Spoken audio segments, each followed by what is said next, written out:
Hi, everybody, and welcome to the Australian Vintage Computer Collector Zoom Catch-Up for December 2022. Before I begin, I'd like to point out that this is being recorded so others can view later. I'd like to welcome the newcomers to this chat first and ask them to introduce themselves before we catch up with everybody else and see what they've been up to for the last month. So let's quickly go to Scott, if possible. Welcome, Scott. Do you have a screaming baby, or should I skip over to Ibrahim? Let's just see how she's going. Can you guys hear screaming in the background? No screaming. Okay. Sure. I'll go with me. So, yeah, I'm based in Perth. I'm a computer programmer. Main focus is Oracle and Delphi. Oracle for commercial work, Delphi for fun. I started with a Commodore PET, PDP 1170, going back to about 1975 and onwards. I worked in Silicon Valley for Oracle in the dot-com boom. I was a technical advisor to the first search engine that was Alta Vista. Wow. Being an advisor to nuclear weapons, nuclear power. My software is used in the space shuttle program for procedure and asset tracking. I am kind of part of the Perth Computer Museum here in Perth, although we're really not active. We've barely done anything in years. We had a massive museum, right? The size of, I think you've got a big one in Melbourne, but it's stored in some guy's massive garage. So, but it's basically inactive at the moment. I was president of the Delphi user group for a national president for a while. I'm the WA president of the Oracle user group. What else do I do? Really into retro computing. I just love the 80s. That just should never have stopped. I don't see why that thing ended. Got about 30 retro computers built up over the years when you could buy them off eBay for like $5 and $10 a pop. So I've got a massive collection from that, and these days it's kind of out of my price range, so I don't get much new. That's about it. Apart from that, I'm recovering from cancer this year. Had a scare earlier on, so it's kind of dominated my life for a while. Fortunately, that's now under control, and it's kind of made me think about what I want to be doing with my life, what interesting things. So yeah, kind of retro computing's. I want to get back into that and do some more things. So yeah, I'm just kind of reach out to people in Perth, around Australia. Awesome. So that's me. I've got to say, thanks for having me on. Appreciate you opening the meeting. You've got to be probably one of the most interesting people in terms of background that we've actually had on here. So that's pretty exciting. So tell us, in your retro computing collecting now, what would you consider the thing that you like to play with the most?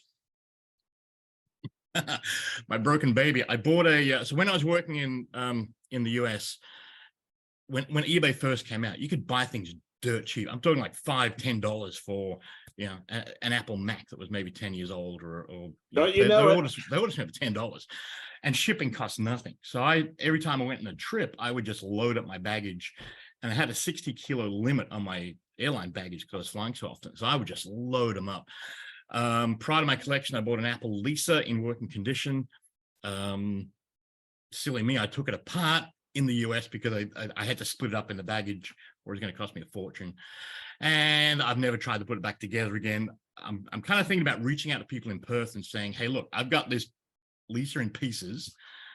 If someone wants to help me put it back together, I'll split ownership. Like, you keep it at your place for a year, we'll keep it at my place for a year. That kind of thing. So that's the pride of my collection, but yeah, it's not. It's in pieces. It's a Lisa 2. I don't know. I don't even know what Lisa 2. It's just an Apple Lisa. So I don't know what model it is. The Lisa it was working when I bought it. Sorry, what was that? The Lisa 1 has the word Lisa on it, and the Lisa 2 just has an apple on it. Oh, okay. It's tucked away in my garage. I haven't even seen it in about 10 years, so I don't even know what it looks like. I have to find where it is in my garage.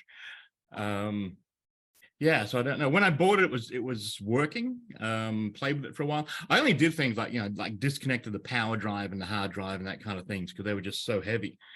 So it's not like things weren't working at all. It's just been unscrewed. But that sounds it was incredible how much it was like. I mean, like anyone today could just fire it up and be able to use it. There were some weird things that was more keystroke driven than like a Windows or a Mac today. The main thing is it's god awful slow. I'm just painfully slow. Even we used to have a much longer attention span back then. Now we have a 3-second attention span, like Google level attention. yeah, apart from that, yeah, lots of the thing about I spent 20 years just buying everything. Like I had a great contract, great jobs, had some money to spare, and I would just monitor the eBay auction sites, and I would just buy every single thing I saw that I didn't have. So it would just looking back, I'm like, I just can't believe I managed to get all that stuff. And And yeah, what? literally $5 or $10 a pop. It was just crazy. Yeah, when eBay was out in what 97, 98, it was all there to be taken, and now, yeah, it's just astronomical. Yeah. The Apple lease, I mean, it's huge and heavy. And I thought there's no way it's going to get shipped to me in one piece. It's going to be stuff by the time it gets to me. So I went talked to this guy in the auction and managed to email him. He's like, "Oh, where are you?" "Oh, I'm in this place, Connecticut, whatever." He's like, "Oh, well, I'm down the road, like literally 5 minutes down the road." I was like, unbelievable. I just went to his house and picked it up. That's fantastic. Out of the entire world, and my account's in Australia, and yeah.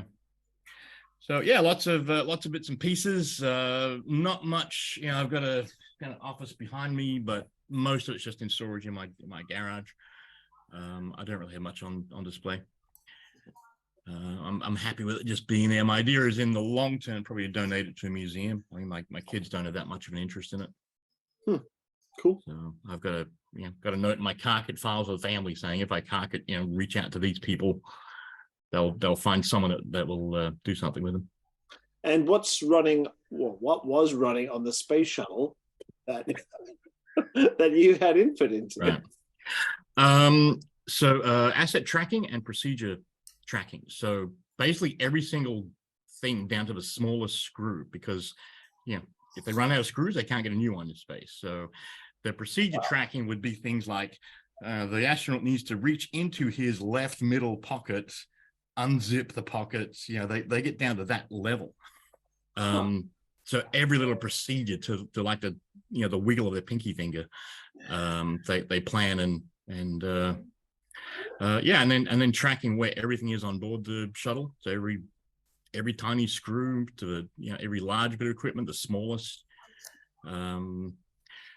So that was it used to get kind of scary when the shuttles would launch. I'd always be kind of tense, thinking, okay, please don't go wrong. Please don't go wrong. Like I don't want to get a phone call after there's a launch. It's like I'd have the phone next to my bed. And based on your background, I'm guessing it was some kind of database. Was it Oracle by any chance?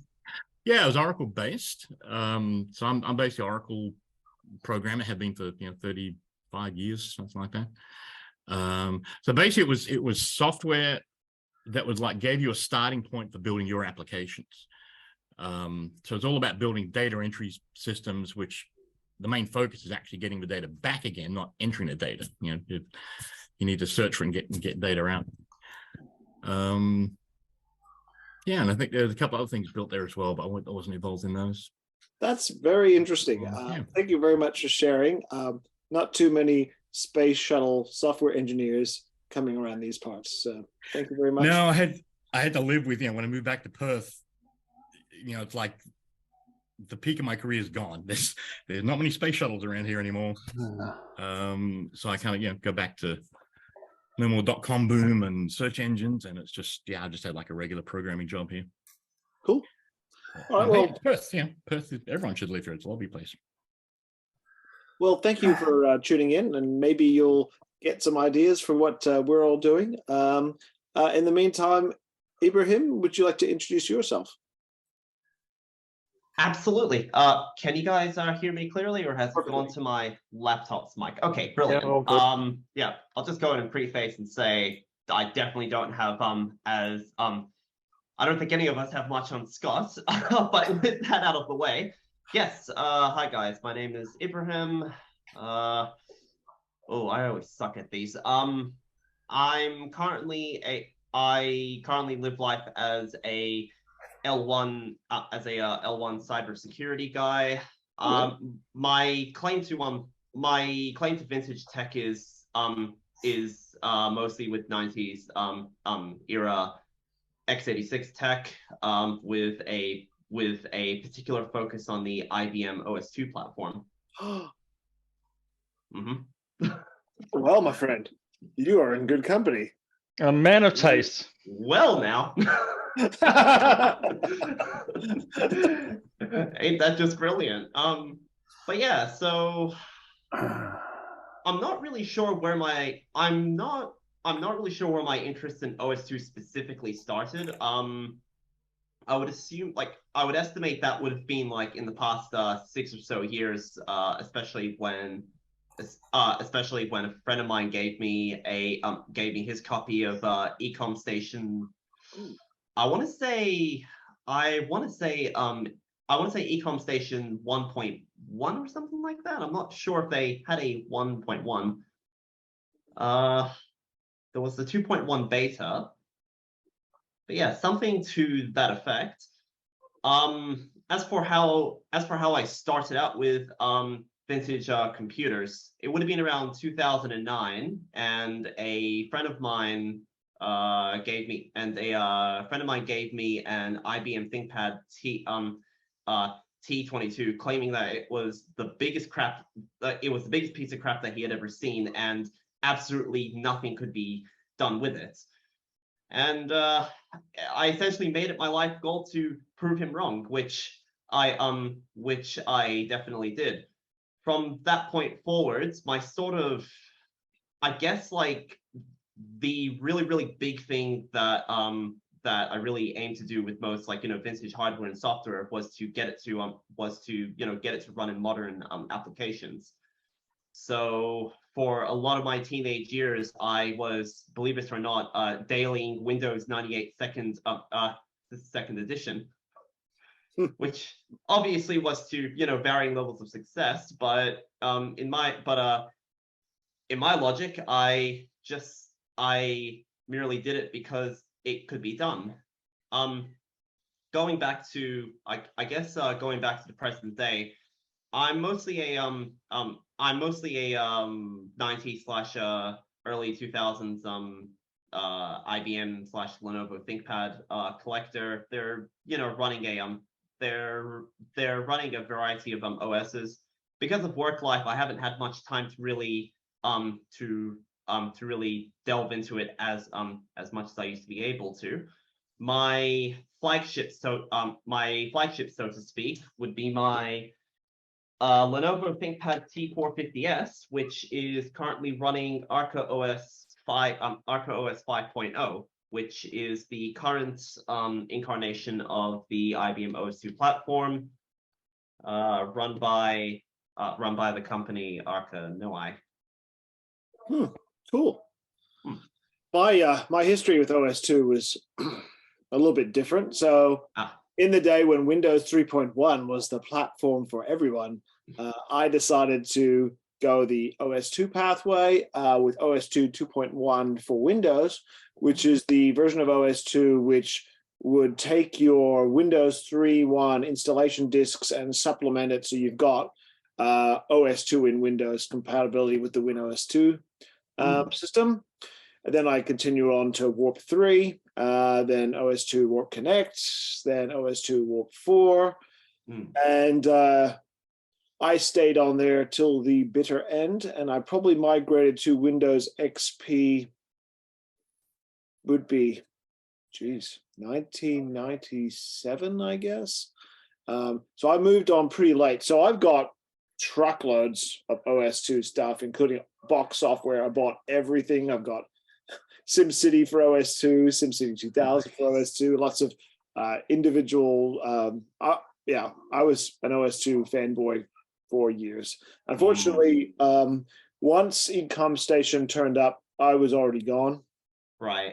I'm very interested in having a look at Ecom Station and Arca OS or whatever that is. Yeah. I haven't been able to get my dirty little hands on it. I thought about buying it online, but I'm like, well, should I? I'd like to see what it's like with modern hardware.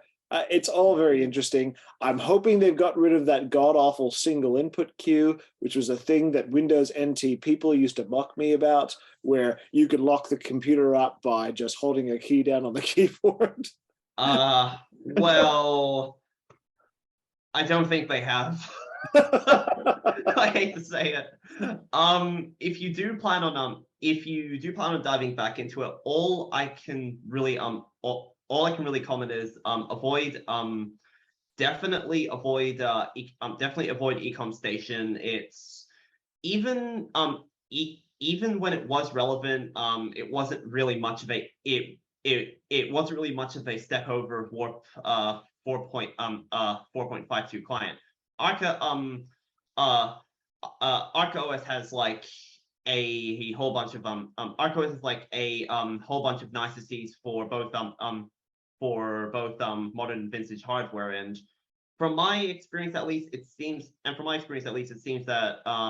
ACPI is finally at a acceptable point. Apologies if you can hear my nephew in the background. No, kid. Yeah. As for box software, I've currently got OS2 Warp Connect and OS2 Warp 3 Connect and OS2 Warp 4. I'm planning on gradually increasing that collection, but as we both know, the market for OS2 paraphernalia is a little bit scarce as of probably the last few years. It's probably I got all of it.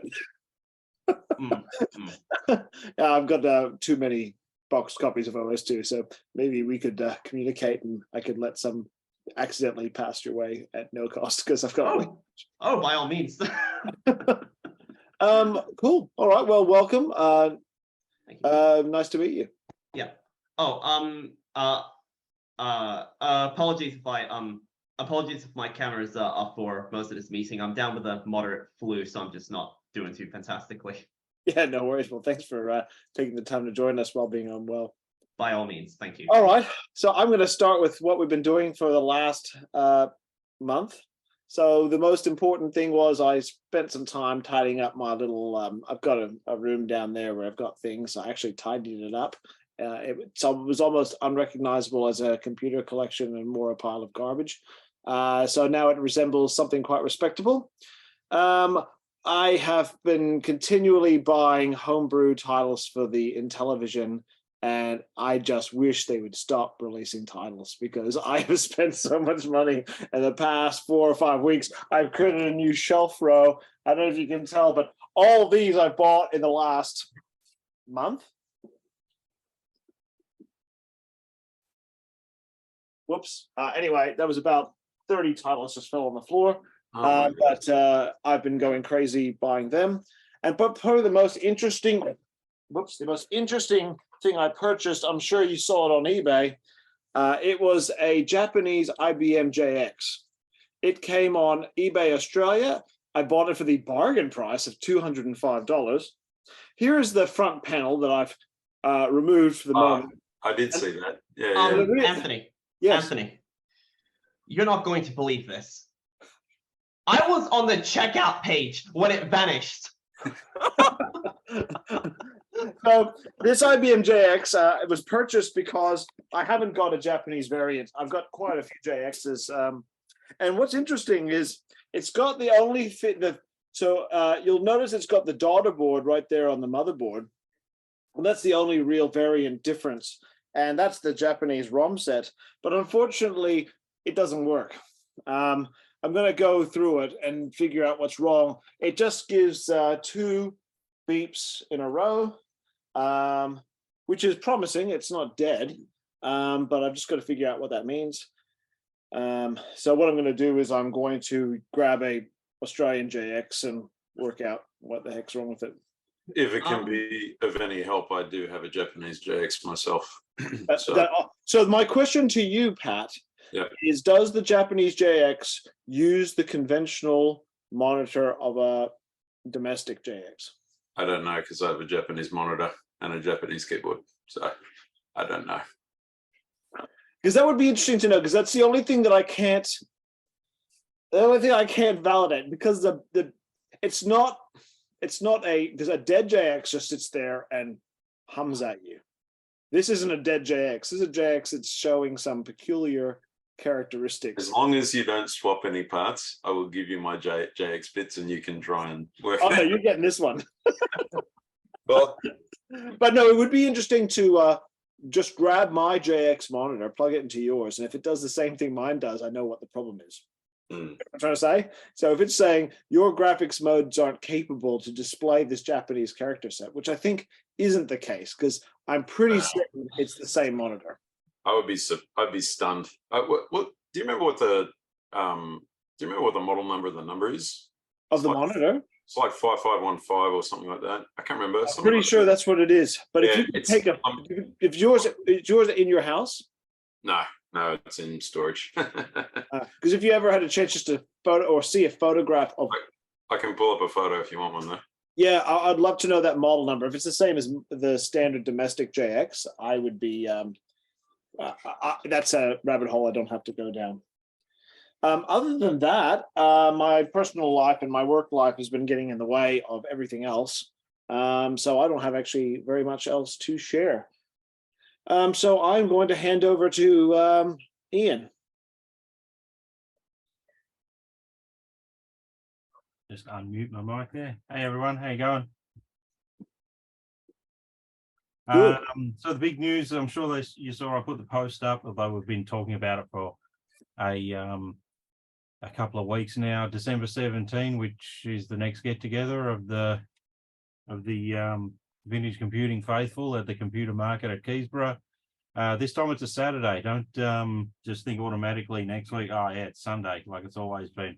Saturday was the only day Alan was able to get the room for the show, so it's going to be it. So it'll be interesting to see what sort of a turnout we have. I kind of consider Sunday to be Sacred? Yeah, well, I'm not religious, but I think people wake up on Sunday and they think, what am I going to do with my day? Let's go down the computer swap meet because there's nothing else to do. Whereas on a Saturday, you're often at the mercy of your spouse. I want to go shopping. I wanna let's do this. The last thing that springs to mind is computer market. But I've had a good lot of likes for the post in the short time that it's been up. So I'm thinking there's going to be a pretty good turnout. And obviously, special guest star will be and keynote speaker will be Murray Irwin. Is Murray coming down? Keynote speaker?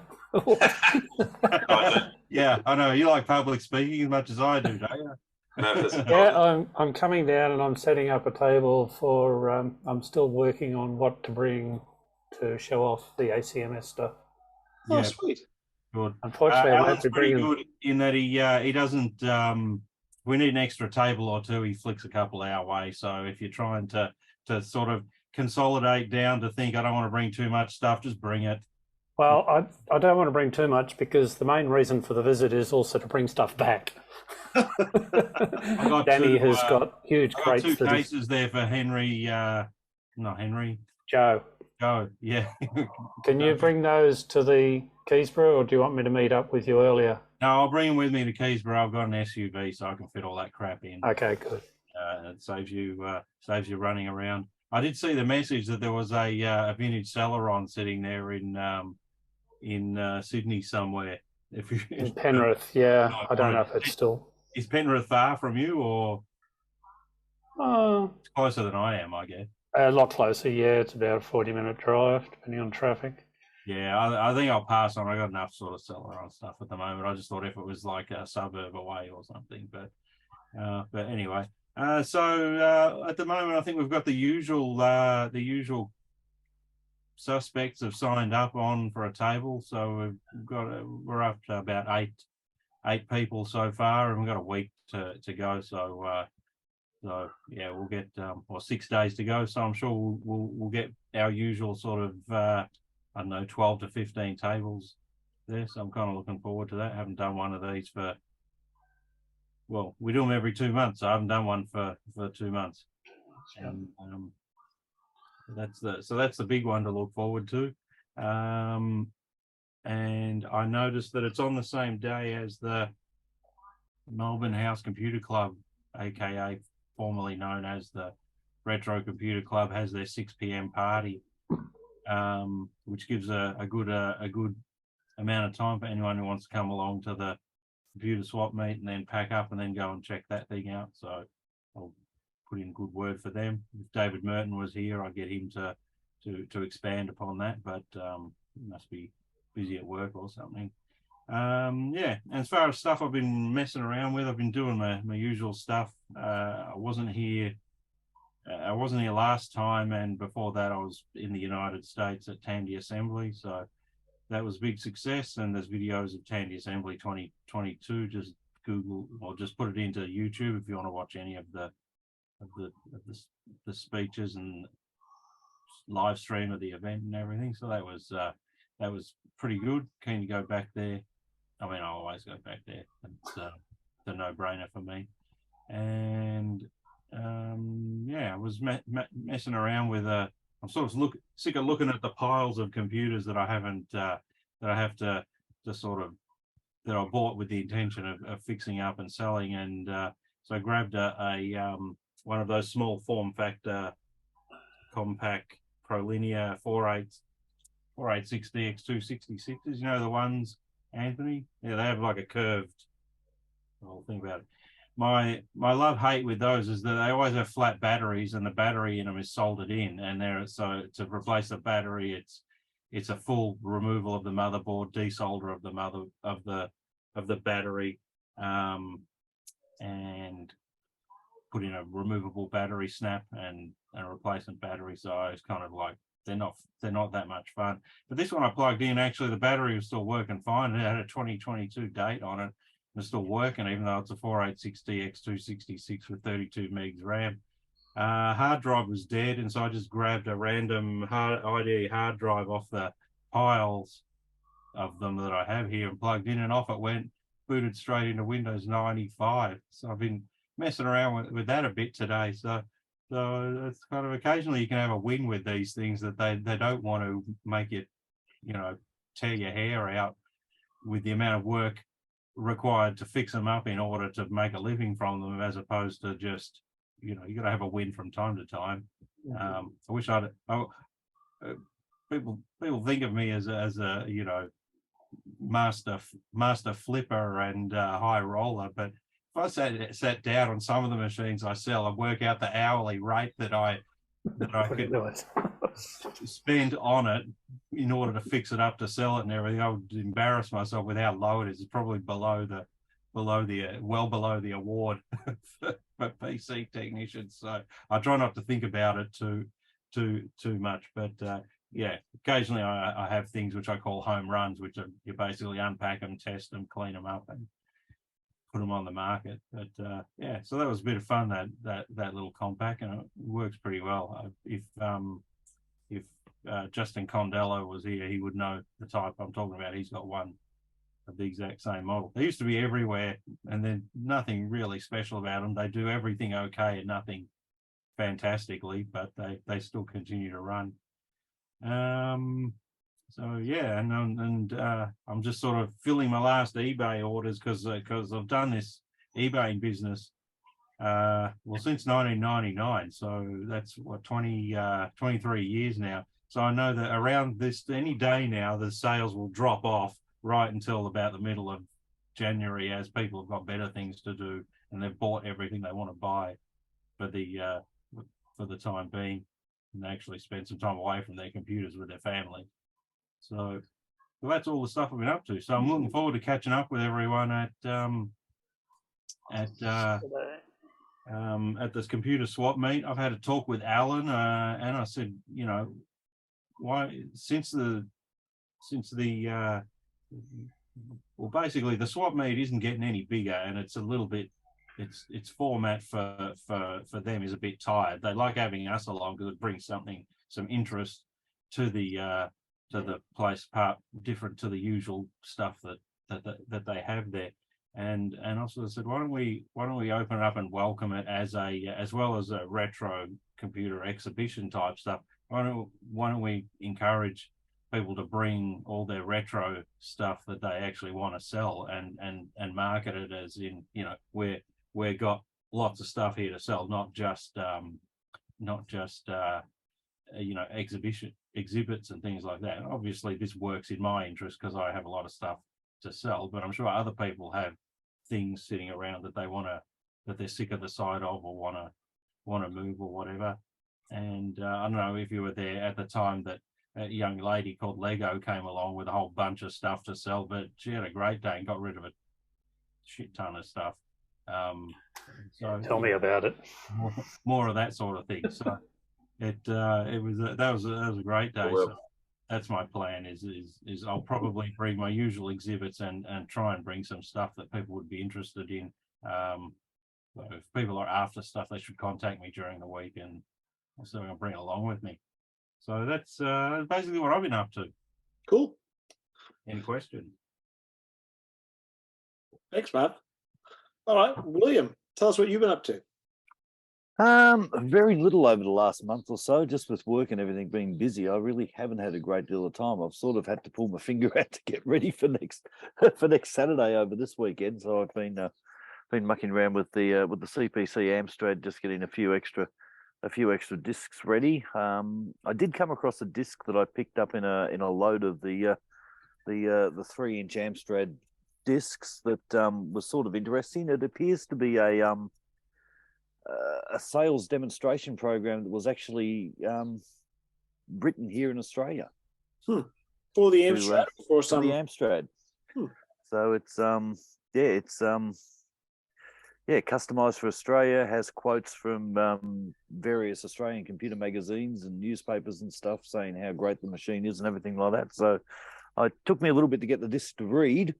It was just in a pile of discs, and I was going through and I went, oh, what's this disc? And I loaded it up and I got a couple of read errors, but after copying it and sitting there and hitting the R button enough times to retry constantly until eventually it got everything off the disc, it actually works. It's actually a fairly long sales pitch demo that goes for about 20 minutes and then just loops around and has the retailer's name and the price of the machine. And how much was it? Well, according to this one, it was for Billy Guyotts, and it was $699. So I'm not quite sure whether that was the green screen 6128 or a color screen. Doesn't actually say. But yeah, but no, that's what I've been mucking around with, and I'm just as I said, I've just got the other machine fired up here. I'm going to try and make a couple of CPM discs up as well, throw some CPM software on, and maybe fire up some CPM software on it while we're at the event next Saturday. So.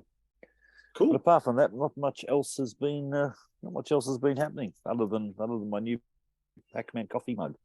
That's about the only new retro looking thing that has appeared, I think. Can we see the coffee mug?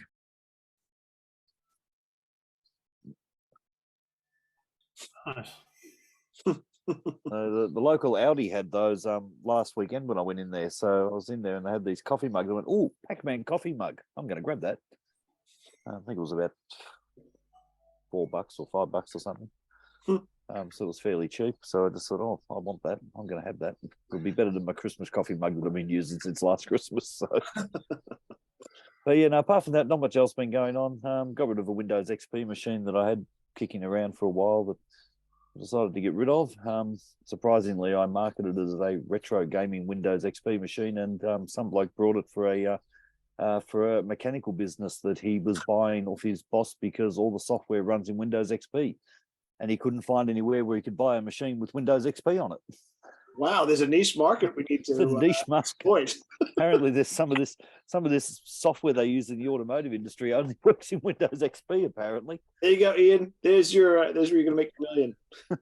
So I stuck the machine up on Facebook in about 3 or 4 different groups, and got a few views on it. A couple of people asked questions, and then this bloke messaged me and was like, "Can I come now? I need to come now and pick it up." Yeah, I'm home. Come on over. It's funny you say that about the automotive industry. Around, I'm involved with car stuff, and there's a number of places around here that use what's called a dyno dynamics dynamometer, which is a very popular system going back to the 90s, and the interface card to it and the software and everything all runs under 98 or 95, and it's an isobus system. And when their machines crap out, they all ring me and they're like, "We need a Pentium 90, ready to go. And can you copy our software over and everything?" Because Dyno Dynamics is still in operation, but it costs 60% of the cost of a new dyno for them to sell you the say you a new computer. Yeah, I've come across to put on a new computer. So the it's interesting the legacy software out there that's still in use. That people need the computers to run them on. But I mean, I've had people contact me after DOS boxes, Windows 3.1 boxes. That was Cindy, who comes here occasionally, and various 98 boxes and 2000 boxes. So it looks like I'm going to have to start getting a couple of XP boxes sitting on my shelves for immediate rollout.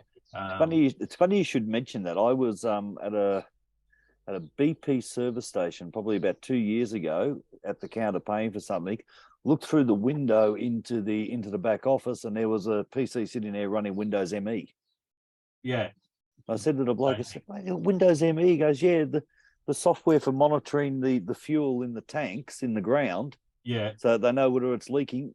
Doesn't run in anything newer than 9X. Mm. So hence why they're running Windows ME on this antique IBM computer they had sitting there with like an IBM Aptiv or something. Desktop. It's unbelievable. Any luck with running any of that software on virtual machines?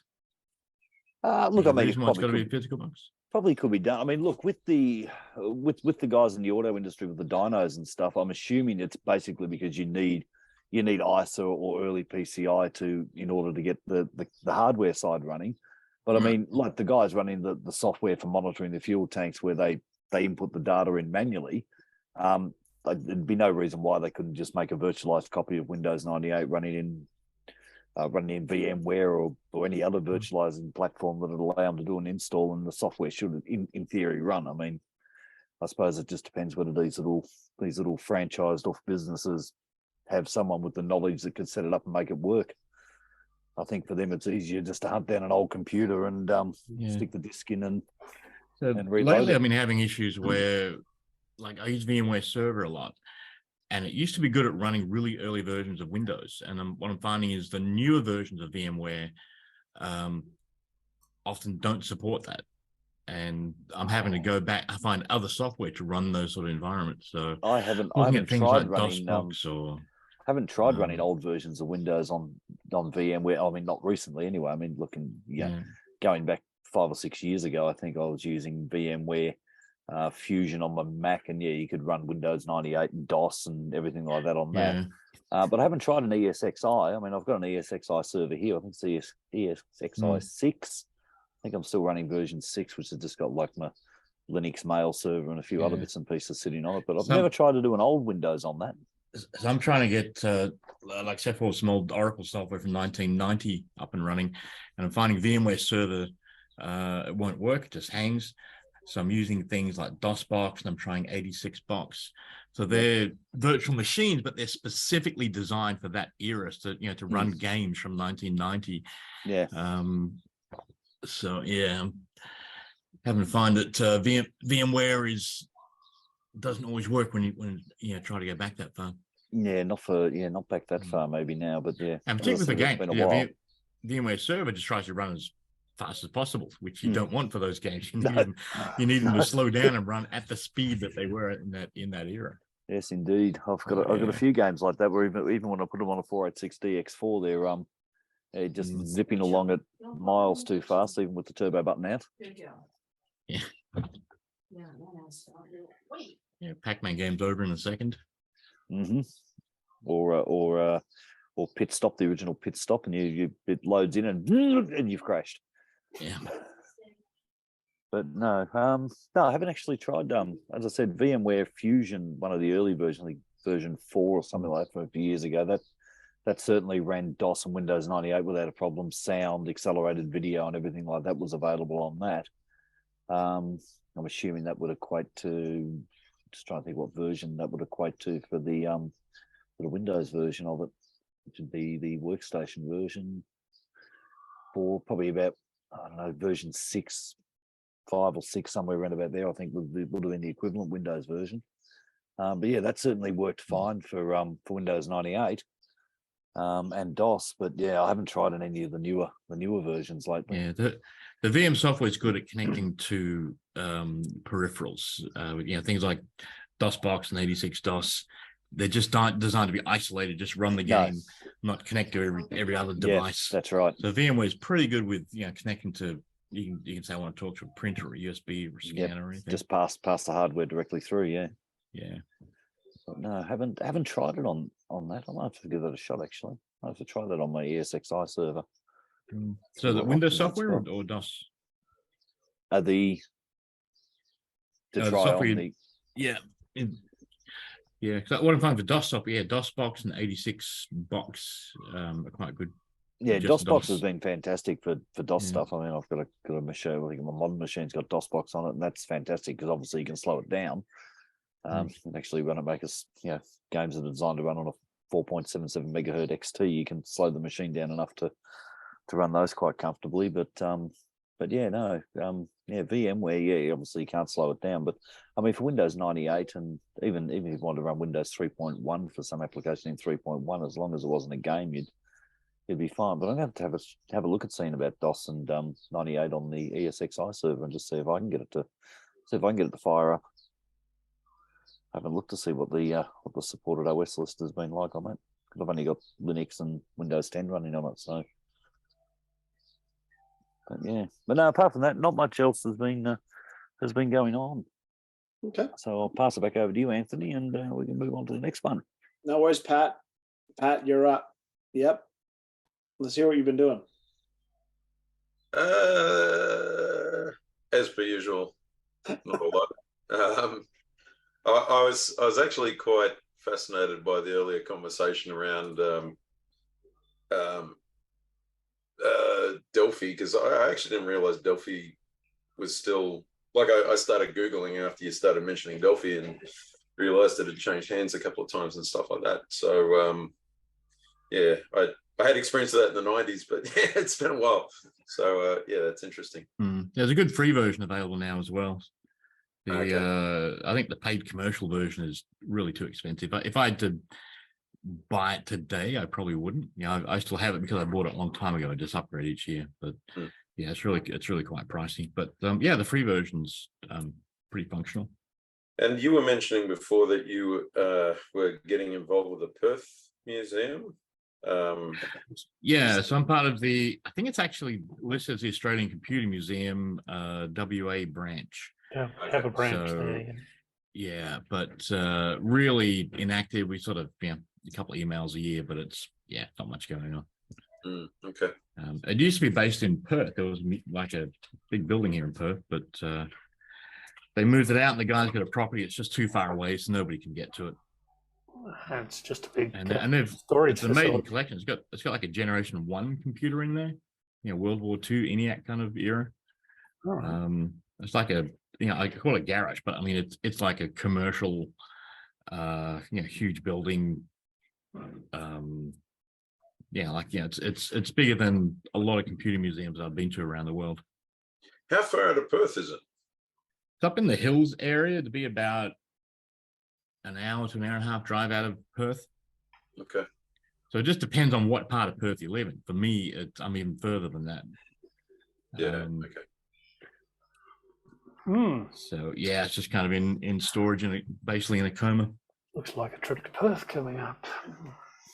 Yeah, I was curious, particularly having Murray on the call, but yeah, and the OS2 discussion was interesting as well. I used a bit of OS2 in the 90s. I think kind of right at the start of the 90s, I was really quite frustrated because I had access to 386s and 486s, but no real access to 32-bit operating systems. So I got interested in OS2 and even SCO Unix for a little while, and then kind of at university I got very exposed to a lot of other things, in terms of digital stuff and Sun and actually when Linux came out, I was a very early user of Linux.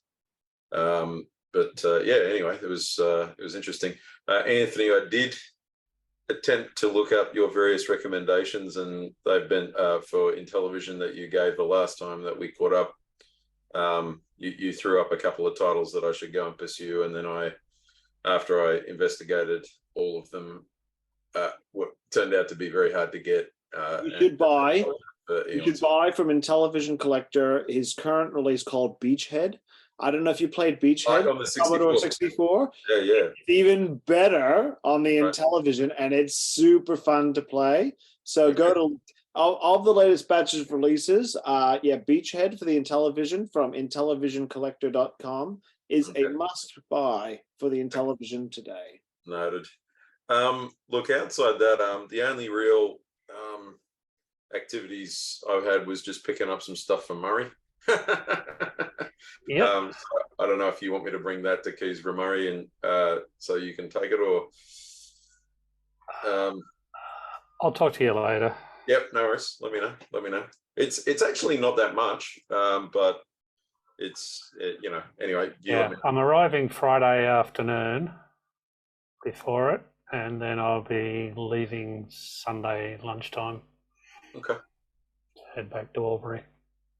No worries.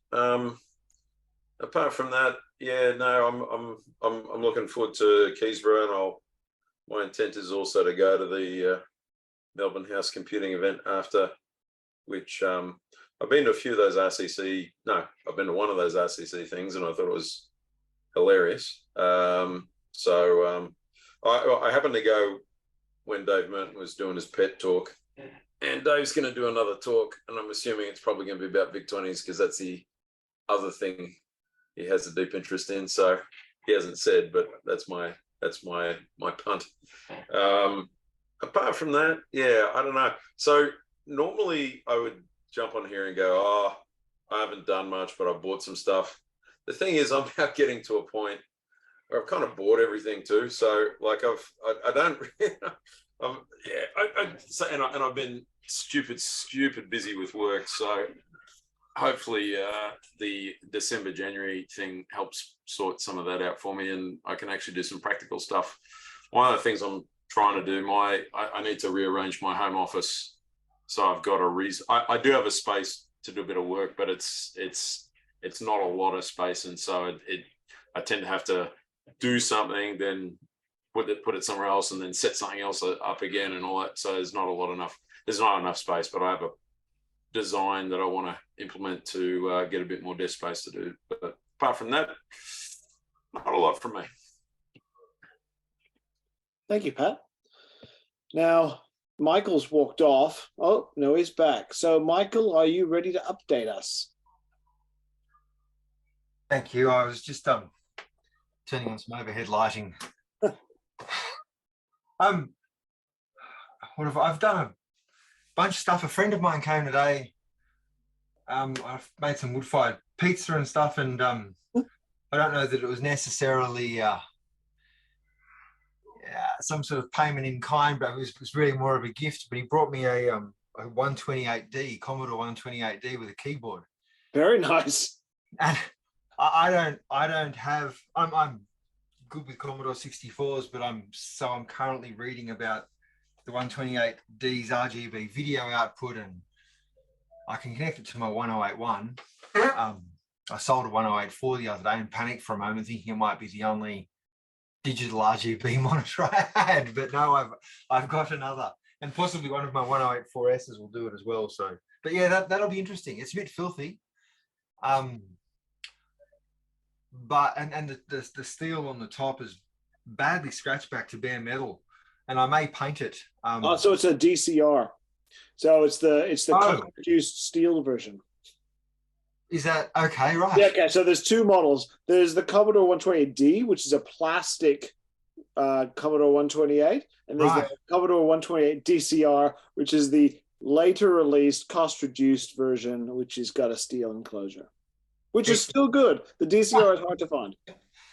I found out a while ago, almost by accident, that Amiga Beige is a colorbond color called Evening Haze. It even sounds like Amiga Beige. I painted the 1084. The 1084 I sold. I disclosed that it was the original door with 3D printed hinges, but that I'd repainted the door. And he looked at the monitor and he said, "I can't tell. What was the color? What was the color? Colorbond Evening Haze. And when I figured this out, my wife was in stitches because we had the house retrimmed a few years ago. And I was really drawn to this particular beige. Wonder why. Turned out it was Amiga beige.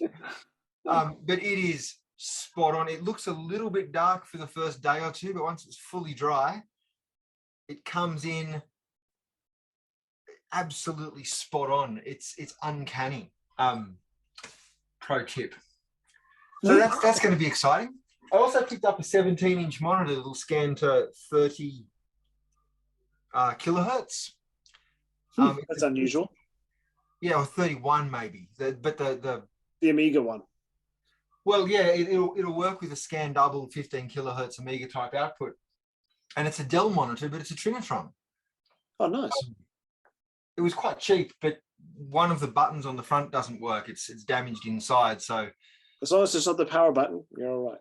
Oh, it's the button that you need to use to unlock the menu. Oh no.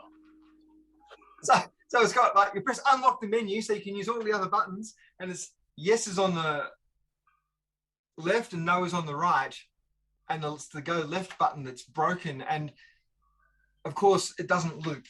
So but it's also got to come apart. The anti-glare is sort of partly missing. I'm going to have to buff it out. And I think I read somewhere that the coils on the Trinitron monitors can slide down the tube. And so I've got some symptoms that are consistent with that, which is just a slight discoloration in the bottom left and right corners. It's degaussing properly as it comes on, but I'll probably have to adjust those coils before I start fiddling around with any of the purity settings and breaking. Funny you should mention the purity and problems. That Diamondtron based monitor there, which is basically just a clone of a Trinitron by Mitsubishi, has purity issues over in the bottom corner of the screen, which are caused by me leaning an Amstrad CPC up against it with its internal speaker. Oh. And the internal degauss will not clear it. I actually had to go through and play with all the purity and rotation on the actual menus to sort of get it as close to square and as clear as I could get it looking. But yeah, the internal degauss isn't strong enough to remove the magnetism that the little 2-inch or little 1-inch speaker that the Amstrad's got in it while it was leaning up against it magnetized the shadow mask in the tube.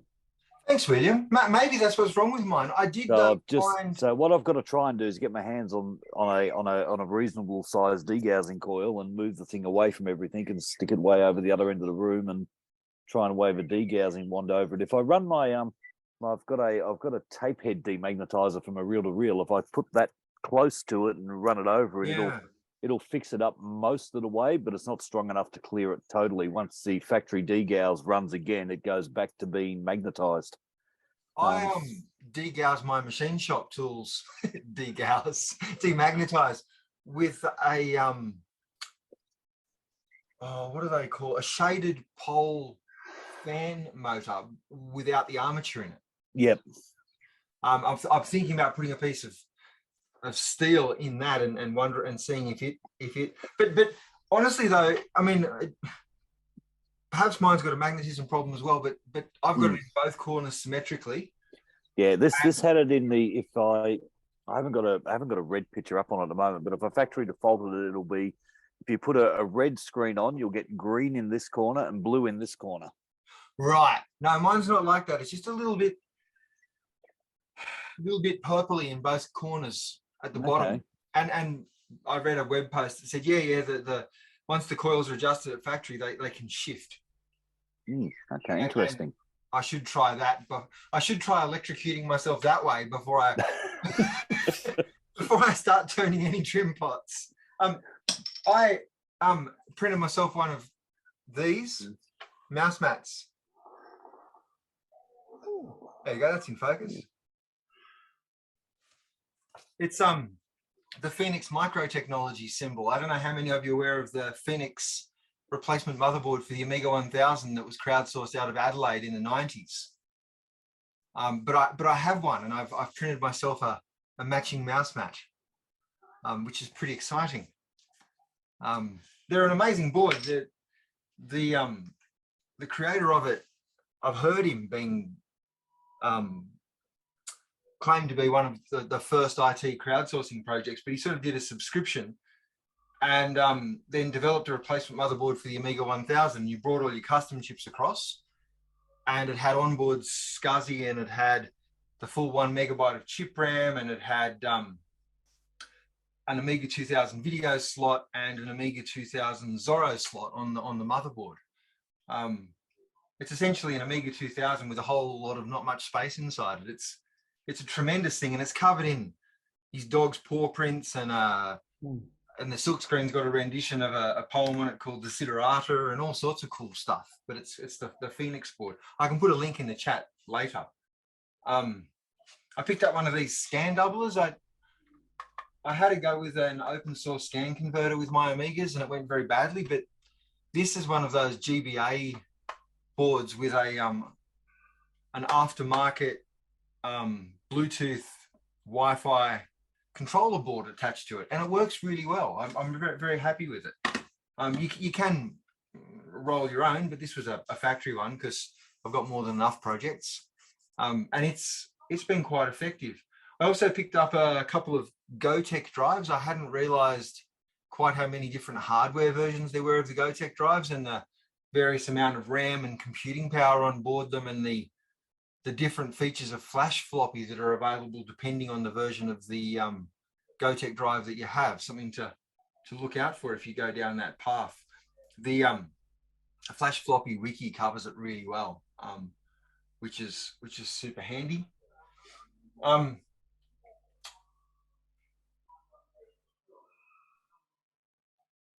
But I think that probably does it. Let someone else have a go, unless there are any questions about anything. Yeah, very good. I'm glad to see you've been active.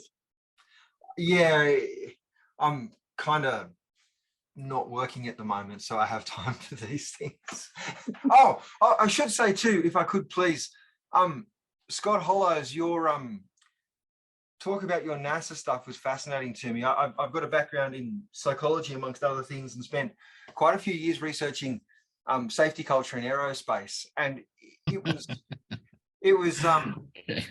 was always sort of, it seemed obvious enough to me that if you put enough explosives underneath something, it would go to space today. I mean, yes, there's a whole lot of engineering in that, but certainly with enough thrust, eventually you'll pass out of the atmosphere and be able to establish an orbit. That seems obvious. But what always impressed me the most about the space program was the coordination of human effort and materials. That when they got to space, I'll say this to people, the coordination of human effort and materials. Everyone knew how to operate everything. When they got to space, they'd remember to pack the oxygen. They'd remember to pack, as you pointed out, individual screws. And thank you for explaining the software you worked on. For me, at least, it was a rare insight into at least some of how that coordination of human effort and materials occurred. And I was thrilled. Thank you. To be fair, I think the going to space part isn't the hardest, but it's the coming back down safely. That's probably the hardest. Yes, like I know how to fly, but I struggle with landings. I love the story of pilots have an easy job. They just need to make sure the number of landings equals the number of takeoffs. Yes. Yeah. Ask me sometime about the NASA safety thing. I'll tell you a story, but that'll be for another time. That would be marvelous. Thank you. All right. Well, thank you, Michael. Now, Murray, what have you been doing? Traveling around the country. Had a few days up in Brisbane picking up some items for the ACMS. Some of which had made a journey already by another member from Gladstone. The prize of the whole thing was a intact, and we hope to get it working, a PDP-8.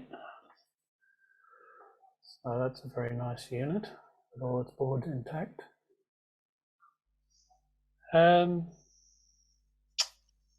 What else have I been doing? Not buying a great deal. I did buy an old Spectra Video cassette recorder with a few cassettes, and the guy kindly threw in a couple of old T-shirts as packing on top of them in the box, and that's all there was. Were they Spectre Video T-shirts or just random? No, just random white T-shirts. I thought, okay, new rags. Very nice. This box rattles a lot. Oh dear. But anyway, yeah, and then heading down on the weekend to Melbourne, which will be a lot of fun. I'll be able to meet up with a few of you people, catch up with some other friends again, and yeah, I've got some stuff. Danny picked up another donation for us, which is a large collection of boxes, and as Pat said, I bought a lot of that stuff from Lego. So You're bringing something bigger than that TR7 of yours? the X19. Yeah. Yeah, no, I'm not bringing that down. I'm borrowing a son-in-law's van that he's not using. I took a high-ace van up to Brisbane, and yeah, it's a bit pricey, the few days trip and fuel and van hire, but it was worth it for the PDP 8. So the Melbourne trip will be a little bit cheaper, I hope. Not quite as much gear. Yeah, not much to bring down on the way. So you're bringing the PDP 8 down to the No, won't be bringing that to show off. I mean, he also threw in a PDP 1140, which was just the main processor unit, not in a rack. I didn't bring that. That's bloody heavy. I just still thinking of what to bring, but I'll yeah. I haven't heard from Malcolm McLeod for a while, but last time, earlier in the year, he bought his whole PDP 1134 working system to Keysborough, and the whole thing was set up with teletype and everything. It was right, quite a setup there. So have to ping him and see what he's doing. Yeah. Tell him to come up to Sydney. There's free food and accommodation for as long as he likes, if he can get one working for us. He's PDP through and through. Yeah, I've been to his place. I bought some terminals off him, and I went to his place, and his garage is set up with a lot of his PDP and terminals and stuff like that. He hates VMS, which is amusing. It's pure PDP and it's pure terminals, and so just going through there, he's got it's very well set up. Like it's not just one. Right. Fascinating. Yeah, so that's it from me. No worries. Thanks, Murray. And Rob, what are you doing, Rob? Ooh, this month's been a bit quiet. I think like a lot of you, work has been ramping up. We have a milestone submission this week, but there are a couple of things that came through. My game drive and Gravitic Mines have finally arrived for the Jag. I haven't had a chance to play it yet. I'm sort of saving it for Christmas. But I got the game drive set up just to make sure I knew what that is all doing. And I also managed to get a bunch of SC3000 documentation, including a complete basic manual. So now I've got a complete basic 3 manual and kit for the SC3K, which I might have to make some time to mess around with. I've been busy doing a little, interesting games on the 2600 video at the moment, which has been taking all my time. And another book I got, NES Works 87, which is basically a companion to a video series that is like chronicling every game released in the States in 87. It's a big thick boy. I'll throw the link in chat. But yeah, I'm sort of wrapping up with my day job contract this week as well, so I'm hoping to get some time to actually poke around with some programming over the break, because I usually wind down doing video stuff over the break, and I've got a lot of changes for next year in mind. So yeah, it's not really been much for me. Have you used the game drive much? Yeah, I had a play when I set it up a couple of days ago. I was just checking out a couple of games. I haven't had a chance to really go in depth with it yet. It's pretty good bit of gear. I mean, Yeah, I've been really impressed so far. The only thing that's irritating is that you got to remember to delete the update files when you install a firmware update. Mine didn't quite have. It was like a firmware revision behind. So even though I'd updated when I powered cycled, it's like getting ready to update again, which is a bit little. It just goes over. This is a never-ending update. Yeah, like you did the update, then rebooted into the menu. So I've just got to pull the card out, plug it into the PC, and delete that. I haven't done the firmware update, so yeah, it's basically one of those things where it's like you have to. It's annoying because you have to, like, it generates a QR code and a URL that you have to go to that's specific to that instance, which is really, I don't know if it's just to stop cloning or whatever, but once you get it downloaded, you copy it on, you power it up, it does the thing. I'm really looking forward to his 7800 one that he's got in the works, because that's also going to add RGB video output, and you don't need to modify your console for. Hang on, what? So he's doing a 7800 game drive, and one of the features it's going to have is an RGB video output on the back of the cartridge. So you just plug, like, I don't know what the cable standard is yet, but you just plug that into like an RGB monitor or hopefully an upscaler, and you don't have to deal with crappy 7800 video. Oh, okay. Let me dig up a tweet from him, because he has a tweet showing it plugged in. Is he going to sell that through Atari Age? I presume so. Presume you partner with the people he's already selling through. So, yeah, that'd be a good buy. Although I've got the Concerto. Yeah, I've got one thing that's nice is this is also going to have like integrated pokey, integrated like the Yamaha FM for like Vicky and Ricky. So it's just like a not a genuine pokey, but like an a FPGA mock pokey recreation. Yeah. Sweet, that'd be great. Yeah, I'm looking forward, because then it can play the really cool version of 1942 that just got released. Oh, cool. I'll throw that up as well. It's really good. I had to play off it on an emulator. At the moment, I think there's a modified version he put out that runs on Concerto, but it requires a pokey, so you won't get sound at all if, like me, you haven't got a pokey installed. I'm not getting any of my consoles to put a pokey in a stupid cartridge. I'll give you the tip. Yeah. Like, Ball Blazer culture. Ball Blazer. Yeah, Ball Blazer and Commando are the only two that officially had it. I would want to get both of them, because I've heard Ball Blazer, the 7800 one, is the best version. I need to citation needed that, but that's what I've heard. Yes, that's pretty much it. I'm halfway through the ColecoVision Chameleon book, and I can tell you that one from last month. Oh yes. Yeah, I can tell you that guy's an idiot. That guy's an idiot. So this is how you build a console.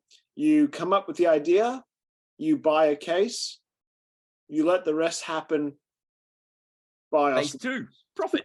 That's it. That's the other part. It's just like, do not actually design anything. Just build a case and the components will come. It's just like, are you kidding me? Yeah, the guy's a knob. So I'm surprised he wasn't lynched. Well, ever since that happened, he's all but disappeared from the retro. Yeah, it's interesting because he was pretty out there, and yeah, he had a magazine and stuff. He had that Game Gavel website. Yeah, yeah. Anyway, interesting story of a guy who just wants to be somebody, just has no skills. Yeah, and just doesn't know that he doesn't have the skills. Yeah. He thinks that his ideas are precious and they're worth 90% of the money. Yeah, the other thing is so I wrap work on Friday up, and we've got a milestone party, so I don't know if I'm going to be awake early enough on Saturday to make the trip down to Keysborough, because I did the numbers and it's like 3 hours on public transport from where I am. Ooh, 3 hours. Yeah, because so I'm in the north of Melbourne, so it's like, an hour or so to get from home to the city, and then another hour or so to get out, and then like connecting buses. So I may try and come and stop by like in the afternoon, and then see if I'm up for going for the Melbourne House Club thing in the evening. Hey Rob, where are you based? See if you can I'm hitch in a ride Mill with Park. Pat Green. So I'm very Mill Park. So I'm basically like, I was like 10 minutes away from the old Bundoora swap meet. Okay. Yeah, it's a fair bit out of the way. Michael, you have your hand up. Oh yeah, I just wanted to thank Rob while he was on for the video he did about Atari 50. I'll pick it up for the kids for Christmas. It's I think, yeah, you've got to be right. I mean, it packages them up in a way which is intelligible. And I've taken them to. There was a really cool a few years back when they were a bit too young. Vintage computer game expo at the National Film and Sound Archives here in Canberra, and I took them along to that. But they mostly just played. They didn't sort of. So I'm really keen on that. Thanks for drawing my attention to it. Yeah. Sorry, go. Yeah. Oh no, go ahead. Go ahead. I was going to say, last month, I think Rob brought it up and maybe Pat brought it up. I went and bought it, and oh my gosh, it exceeded my expectations by a long shot. I thought anything that has Atari on it and the year is greater than 2000, it's going to be absolute garbage. And I have to say, it is not garbage. It is a absolute premium product that you must buy. I bought the Switch version, and it's very, very, very, very good. And even if you don't play the games, watching the interviews and the content is worth buying the product for. Some of those interviews are so well edited. Like I love the one I always come back to for that is the one about the drug culture. And it's just like, they got David Crane talking like, "Oh, I never did drugs in my bit," and it cuts to Todd Fry. It's like, "Yeah, we did drugs all the time." It's just like they just edited it so well. It's fantastic. The other bit that's worth noting from that is the emulation for the Jaguar that was written for that collection is now available as a standalone emulator for Windows. The guy who wrote it got permission to release it. It's not open source, so it's just a free download, but it apparently runs 100% of the cartridge game library. There's no support for CD stuff, but I had a quick play. It's really powerful. I shall throw a link of that in as well. Geez, that's a lot of links I got to throw in. I wasn't even prepared. Yeah, that's really all me. I'm hoping next month that I can do some coding. Now I'll be finished up with work, so I'm Cool. gonna be just taking a small break whilst I look for whatever's next. No worries. And that leaves Nigel. Yeah, well, to be honest, I actually haven't been doing a lot like a lot of people, just doing a bit of a clear out of stuff. I've actually decided to sell down my collection. I sold an Amiga 4000 the other day, which I never thought I would. So, yeah, I'm trying to decide. Oh, well, it was a fair price. I think it's 2-1, including keyboard. Yeah, that's the 040 version too. So Sounds about right. yeah. It's not bad, not not terrible, nothing too special. But yeah, I'm thinking the next thing on the chopping block might be either CD TV or the A970. Yeah, the CD-ROM. Oh no, A590. Sorry, That's better. the CD. Yeah, the CD-ROM for the. I was thinking, what's the 970? No, I was thinking that they did a 590 and the 690, I think it was, were the two CD-ROM versions for it. Yeah, but I don't know if anyone's been keeping up on the Amiga stuff lately, but they just released the modified ROM for the CD-TV and the 690 and the 590, so that it'll work with the Terrible Fire accelerators and a few other bits and pieces. So. Yeah. So that's I'm probably going to download that in the next week or two and flash that to the machines and sort of see which way I'm going to go. If I keep the CD-TV or if I just keep my Terrible Fire in the Rev 8 I've got and just go with that way. That way I don't have to mess about with updating to 2 megabytes of chip RAM on the CD-TV and yeah. But CD-TV is such a nice unit. It's a very hard decision as to which way I'm going to go with that. So, yeah. And other than that, I'm not really trying to just sell down the collection, but I ended up I sold about a pallet's worth of retro computer gear, and I bought 3 pallets worth of vintage audio equipment. So. That's how. So, yeah, so I haven't done too well in the downsizing things, but but I picked up a pair of vintage JBL speakers the other day. That's why I ended up selling the Amiga 4000, rare pair of JBL speakers from the 60s. and thought, oh well, they're less common than the Amiga 4000, so I'll get rid of that and move on and indulge my other passion. Oh, very good. That's good. Yeah. The only other thing that I was just thinking of, talking about Commodore CD TVs having ROM updates, I was just thinking about all the people in this group who may have Mega 65s. There's at least 3 of us. Do you have a Mega 65, Pat? Of course. Of course. All right. I So mean, I was wondering, so I'm I in ordered batch 2. In You have theory. 2? Yeah, I didn't make the first batch because I ummed and ahed a little too much. So then why'd you buy 2? No, in batch 2. Oh, So in theory, it's the I batch. was like, wow, I could not justify 2. I'm in the second batch that might be being sent out this month, so I might have it next year. But so I'm a Mega 65 owner in the near future. So Polyplay, which is a German store, and they sell stuff online, have boxed Commodore 65 software available for purchase. I've ordered a couple of titles, and they're due this week. I see Australia Post will be delivering them soon. So I'll be able to see what our first Commodore 65 software looks like. That'll be kind of exciting, but that's the extent of this update. So a computer... Sorry? We can say, Michael? How is the Mega 65? I was looking at it and thinking its postage was horrendous, and it's a lot of coin without postage, but it looked cool. Is it really cool? A beautiful, beautiful, beautiful build. Beautiful keyboard.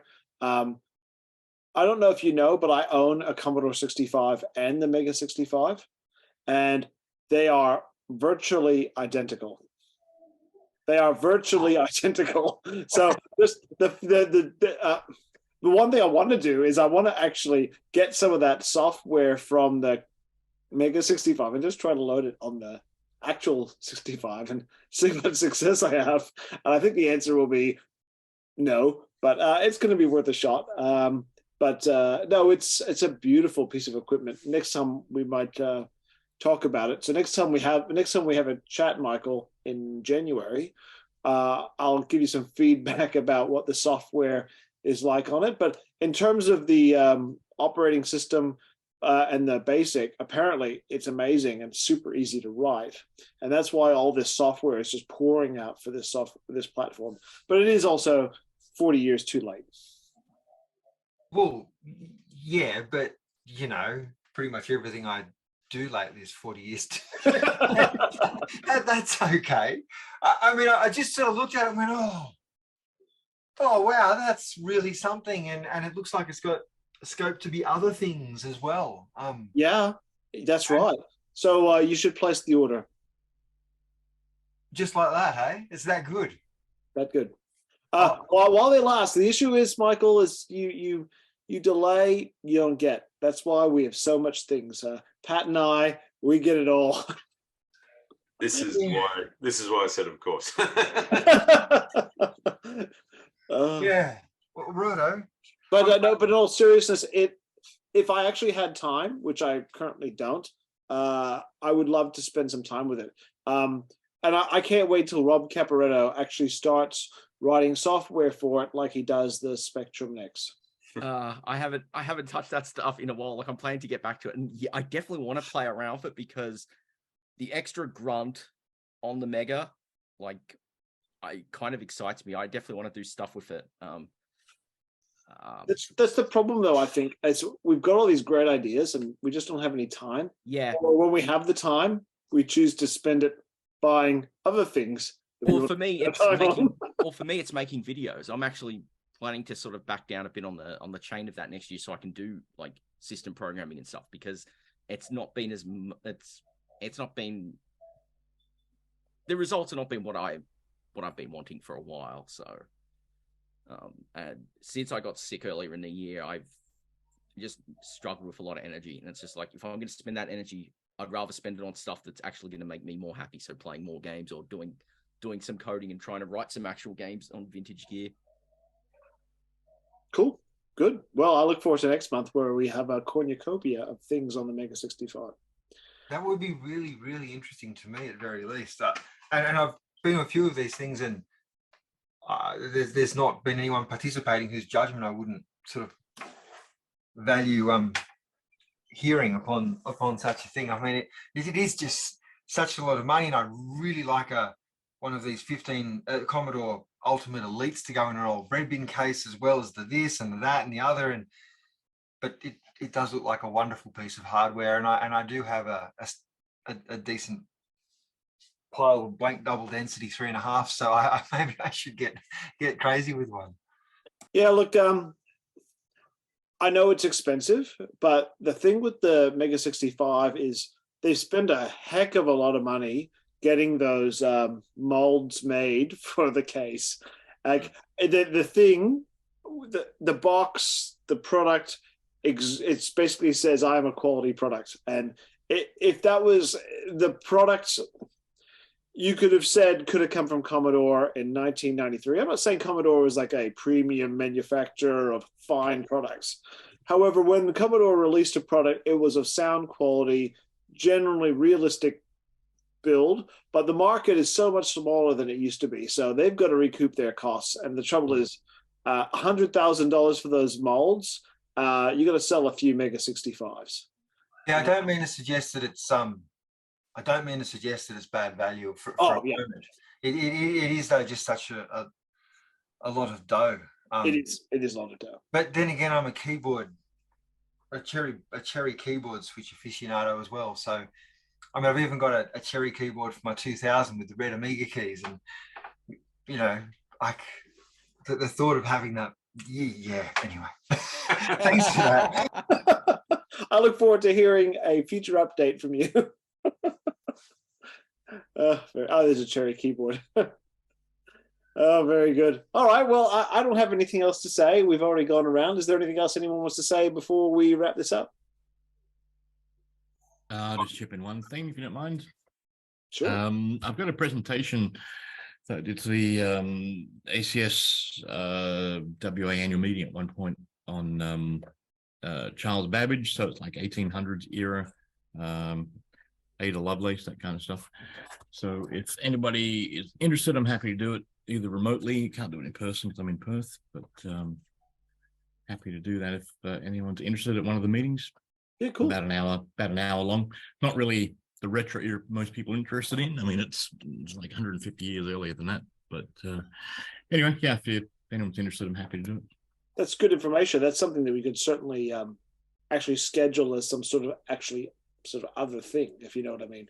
And we can do that sort of either in this forum or we could do it as a separate meeting. It's a really good idea. And if you've got some good material, I'm sure we want to hear it. Yeah, it's good, easy going, it's casual. It's a bit of a fun romp through the, something a lot of people interested in computer history actually don't know a lot about that. We tend to get we know a lot about the sort of PC era and Microsoft and retro computing doesn't go back much further than mid 1970s. So yeah. Cool. Yeah, the programmable looms that they came from were quite interesting to start with. Yeah, it covers that, and a lot of stuff that things I found out that were actually covered up. There's some rather dodgy dealings that a lot of books have buried because they were just so uncomfortable talking about it that it's hidden in most of the history books. What, his unfulfilled contracts with the government and things like that? No, more like Ada's family relationship with the father. He was Lord Byron. Yeah, isn't he? There's a few less branches on the family tree than there should be. Cool. Oops. So yeah, happy to talk. I just need at least a week's notice so I can dig up my old notes and refresh my mind a bit. No worries. Thanks for the effort, Scott. Yeah, no problem. I appreciate you having me, guys. Yeah, it's really good to have connecting in. I'm not there in Melbourne, but it's good to hear all the stories and reach out, hear some people that are interested in the same things. So appreciate it. Thank you. You are most welcome, Scott. So we do this every second Sunday of the month. and there's quite a few characters who aren't here today. So we can sometimes get up to 15 to 20 people in this meeting, and it can go for up to 3 hours long. So this is actually quite a short one relative to our other meetings. Cool. I'll make sure. Having the event as a Facebook event really helps, because then I can tag it and I tend to forget about it. And if I'm online, which I usually am, yeah, you get a pop-up reminder. So Yeah, I think I'd forgotten all about it, and I was just sitting here typing away, searching, and the message pops up. Oh, meetings in 15 the other thing minutes. that might not be Really. Yeah, well, I almost forgot because it's daylight savings, and we don't have daylight savings in Queensland.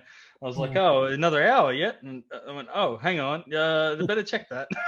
the other thing worth looking at, Scott, too, is like they're on YouTube as well. I wasn't aware of that at first, but they're posted there. I mean, last week we got to see a Vectrex connected to a plotter, which was phenomenal. Yes, there's actually about 3 videos that I have yet to upload to YouTube, and thank you for that kick. I'm going to be motivated and upload this one and the previous 2 to YouTube in the next couple of days. So yes, we archive all these and we put them on YouTube. So should you want to torture yourself and listen to 3.5 hours of waffling, you're more than welcome to do so. Mostly involving mouse balls. Yes, the mouse ball has not been mentioned for some time, but the mantle has been handed to David Merton, who took a chrome mouse ball, and we're still awaiting the results of his spray-on treatment to see if they're suitable for an Apple mouse. Pretty I sure still that have was- one sitting on my bench here waiting for you. So yeah, I'm gonna send Oh, that and, off. well, you're up in Queensland. Why don't you come this Saturday to the swap meet, and you can give it to me. Damn, I should have picked it up. Just to roll it on the way. Saturday. It'll Hey make guys, it. in I got to time. drop out. I've got a family event to go to. I'm getting back. No worries, Scott. to Thank that, you. So appreciate it. Thank you. Let's go. Yeah. Good And meeting you. Michael, it's Saturday, not Sunday. Oh, yeah, it's Saturday. Which one are you going to, Anthony? The Sunday one. All right, guys. Is there anything else we want to talk about, or should we end it here? I'll see you all there on Saturday. All right, we'll see everybody on Saturday. Thanks, That guys. we will. All the best. Have All. a good one, guys. See you next year. Catches. See ya.